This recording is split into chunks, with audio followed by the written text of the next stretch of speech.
Уша балагуй!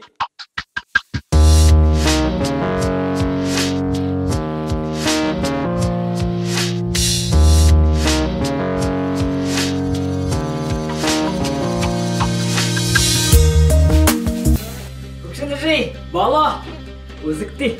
Зохова дежи газа ургыта. Азе. Амтыте зохай шанавыл шташым мне. Правда, утам болош видуртында яхалы түргө шандык вайгапте.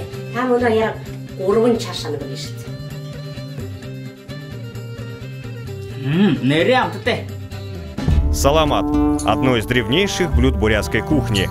Его вкус настолько необычный, что его невозможно ни с чем сравнить. Основные ингредиенты саламата – сметана и мука. Поэтому блюдо входит в перечень ритуальной белой пищи, которую готовят на праздники. Саламат преподносят огню и божествам, и только затем подают семье и каждому гостю в отдельной пиале. Сагал Ганар.